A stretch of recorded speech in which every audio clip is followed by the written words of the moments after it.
president concerns about escalating his trade war and about imposing the tariffs against China? I just want to begin by saying, expressing sadness, prayers, our hearts, our thoughts go out to these awful shootings in El Paso and Dayton. We pray for the deceased. May God watch over them. We pray for their family members. It's a horrible thing. I just want to say that because I think that's really uppermost in everybody's mind. So, thank you. You're very good. What was the question? On the markets, or? Yeah, the markets, and since you started with the shooting, and I'm wondering, this is not your purview, but would you like to see Congress come back and do something about gun laws?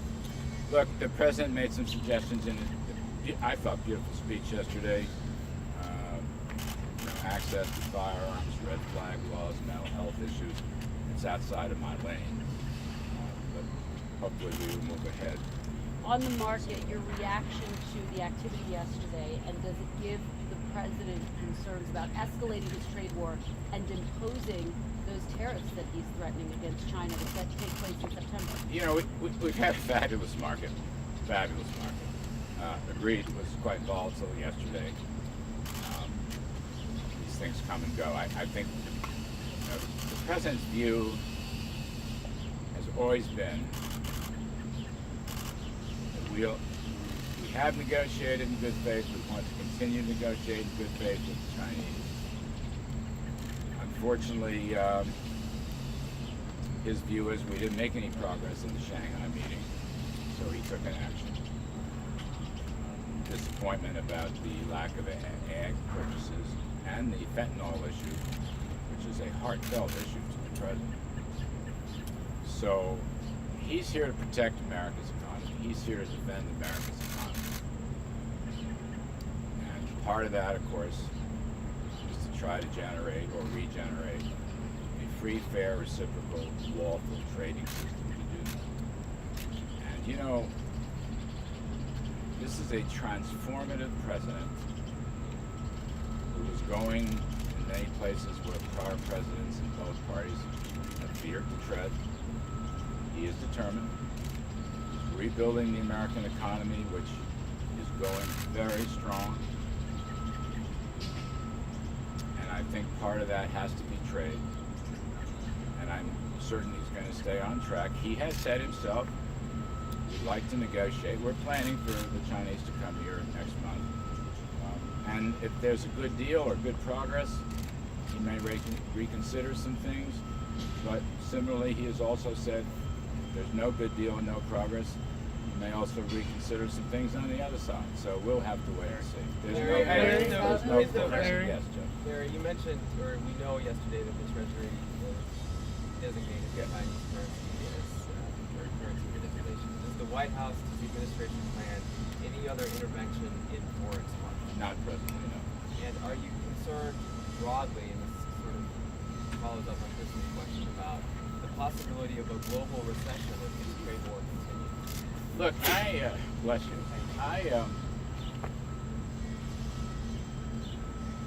The U.S. economy is very strong.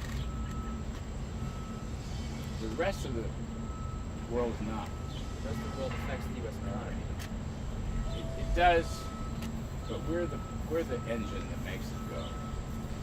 And frankly, I see no sign. It's funny. It came up in the interview with CNBC.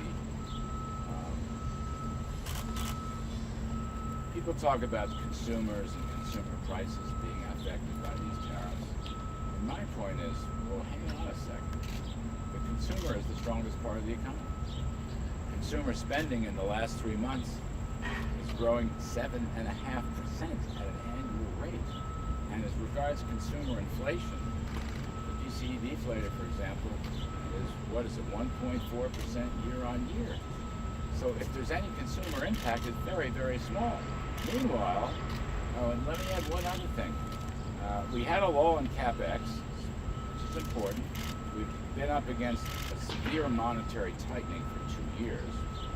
But the last couple of months, we've seen CapEx durable goods pick up at a 5 or 6% annual rate. So that just shows you how strong our economy is, and the jobs keep rolling in, and the unemployment is low, and so forth and so on.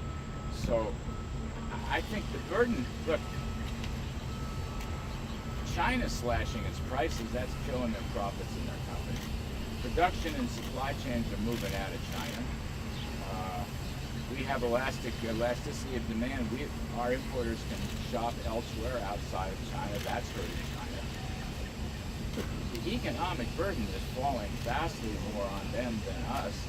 Now, as far as the rest of the world goes, you know, we're going up to the G7 in a few weeks in Biarritz, France. I wish we could go back to the old G7 ways. I'm old enough to remember they started in the mid-70s, which is right about when I was a younger man, and talk about economic growth worldwide.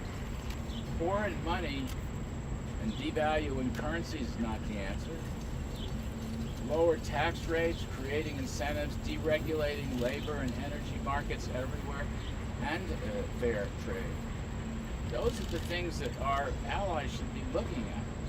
But I agree, they're in poor shape economically. We're in great shape economically, and frankly, the biggest loser is China right now. Larry, let me ask you about Kudlow optimism. You normally come here with a fairly optimistic take on where things stand. Is there anything tangible right now with the trade discussions between the U.S. and China that can be viewed as optimism, that can be viewed as maybe there's a way forward or a way out, or are we totally boxed in? No. The door is open for additional negotiations. We are planning for the Chinese team to come here in September. Now, you know, they are meeting, they have their leadership enclave for about 10 days. I think it's already begun. And they'll come out of that, still be ahead of the September 1 tariff deadline. You know, we hope they'll come here, and we hope we can have some very positive results in the negotiations. That's an optimistic view. The President himself has said that we're open to negotiations. He would like to make a deal. He has said that many times, but it must be a deal in our interests as well as theirs. And again, as my other theme, the President's defending the American economy. But sure, the negotiations are always available. And they've been that impactful. could lead to good things. Hey, Larry, do you have any reason to believe that the Chinese will go back to where they were this past spring in terms of intellectual property theft, forced technology transfer? Do you think that they will actually change their laws? Because there's indications coming from China that they're not going to do anything. I understand. You know what? I never predict these things. And again, I repeat my hope that they come over here and we continue our talks, because that's where the rubber meets the road, and that's where some of these things might be negotiated. So I don't want to predict, John. I'm just saying, as long as the talks are alive. Larry, Larry, on Venezuela. Can I ask you a little question about agribusiness? How are we looking with respect to the farmers in the Midwest who've been impacted by the trade back and forth? Are there new policies that you intend to roll out to sort of lift them up as they continue to look for other ways to sell their products? Farmers have been great. They're patriots. They backed us 100%. God bless them. I was just in an Oval meeting. Secretary Sonny Perdue working his tail off. He's a fabulous man. Look, we are helping them with assistance as much as we can. A lot of times the farmers, don't like the assistance. They're hardy types. They're old-time free market work types. But we're helping them as much as we can. We will help them more if need be, and we'll see how the negotiations go.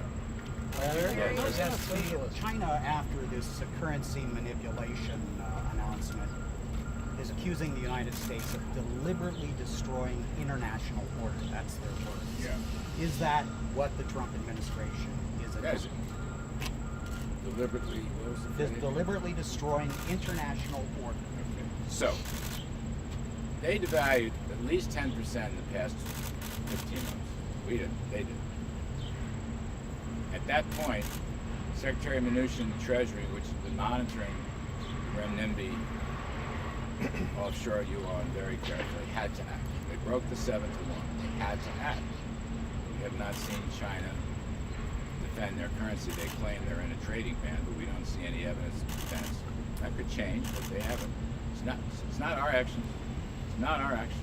The dollar is very strong, as befits the world's reserve currency, as befits the world's strongest economy. It's their action. So I must say they brought this on themselves. And that kind of rhetoric, we'll see. I think you'll see calmer heads prevail. And as I said, I hope we can get them over here for serious negotiations. I got meetings and meetings and meetings. I'm sorry. The Chinese were not buying American. Well, view that as an act of camera. I'm sorry. I want to take a careful look at that. We'll take a careful look at that as we look. Thank you, everybody. Appreciate it.